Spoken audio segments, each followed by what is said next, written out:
রাখি রান্না করে আবার একটা নতুন রেসিপি নিয়ে চলে এসেছি। নিয়ে এসেছি চিকেন। আজকে হবে চিকেন পকোড়া। সলিড পিস নিয়েছি, সলিড মাংসগুলো, হাড় ছাড়া মাংস নিয়েছি এখানে। আর এর উপকরণ কী কী লাগবে বলছি। লাগবে এখানে নিয়েছি আমি নুন, হলুদ আর কাশ্মীরি গুঁড়ো লঙ্কা।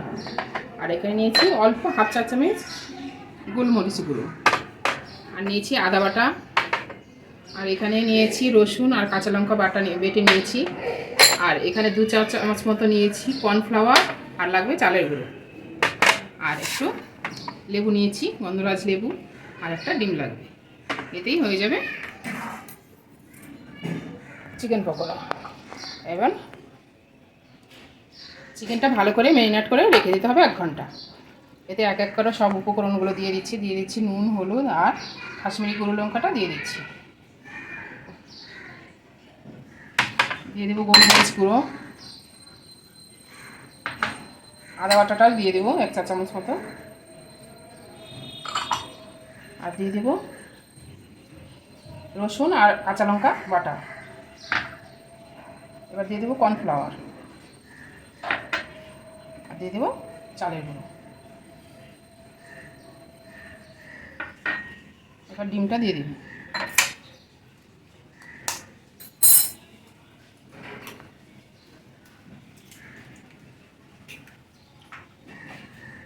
দিয়ে ভালো করে মাখতে হবে। ভালো করে মেখে নিতে হবে, মেখে রেখে দিতে হবে 1 ঘন্টা, ফ্রিজে রেখে দিতে হবে।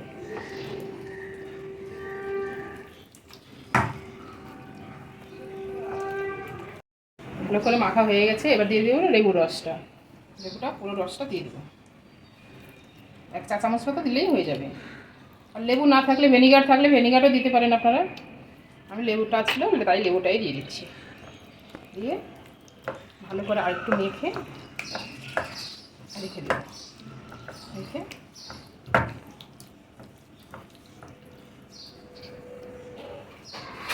ভালো করে চাপা দিয়ে এবার ঢাকা দিয়ে রেখে দেবো। চিকেনটা পুরো রেডি হয়ে গেছে, ফ্রিজ থেকে বের করে নিয়েছি। দেখুন কত সুন্দর হয়েছে, একদম পুরো জমে গেছে। এবার এগুলো একটা করে ভেজে নিতে হবে। এদিকে তেল বসিয়ে দিয়েছি, কড়া বসিয়ে দিয়েছি, তেলও বসিয়ে দিয়েছি, গরম হয়ে গেছে। এবার একটা করে ছেড়ে দেবো। একটা করে পুরো ছাকা তেলে ভাজতে হবে।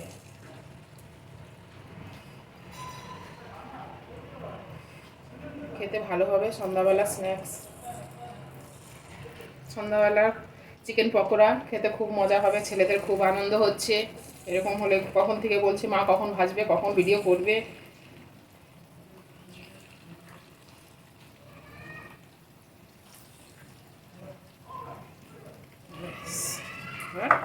ভাজা হতে থাক ততক্ষণে।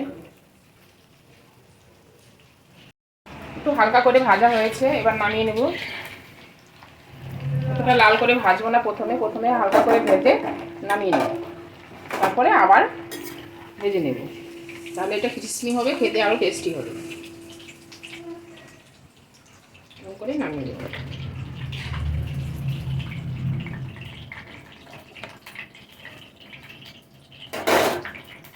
এরকম করে সবগুলো আরও আছে এখানে, এগুলো এক করে দিয়ে দেবো। এবার দিয়ে ওইরকম করে হালকা করে আবার ভেজে নেব। ছোটো ছোটো করে পিস করে ভাজলে বেশ ভালো হয়, খেতেও টেস্টি হয়, মুখরোচক খাবার।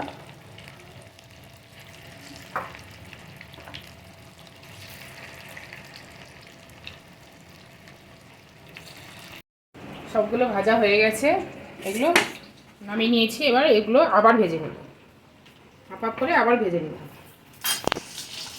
এবার আরও লাল লাল করে এবার ভেজে নেব, তাহলে মুচমুচে হবে, খেতে আরও ক্রিসপি লাগবে, ভালো লাগবে খেতে। ভাজা কমপ্লিট হয়ে গেছে, পুরো লাল লাল করে ভেজে নিয়েছি। এবার নামিয়ে নেব। দেখুন কত সুন্দর হয়ে যায়। আর ডিম দেওয়ার কারণে এই তেলটা ফেনা ফেনা হয়ে গেছে। এই কত সুন্দর হয়েছে ভাজা। গ্যাসটা বন্ধ করে দিই।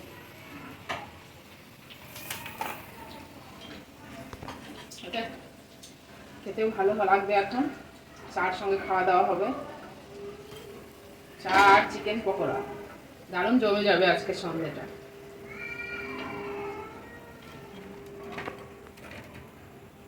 পকোড়া পুরো রেডি হয়ে গেছে, দেখুন পুরো রেডি করেছি, ডেকোরেশন করে নিয়েছি। আর এটা কাসন্দ আর সস দিয়ে খেতে ভালো লাগবে। সস কাসন্দিটা আমি ঘরে করেছি, কেউ যদি দেখতে চান আমাকে জানাবেন কমেন্টে। আর আজকের রেসিপিটা কেমন হয়েছে আমাকে জানাবেন। আর যদি ভালো লেগে থাকে লাইক করবেন, শেয়ার করবেন, কমেন্ট করবেন।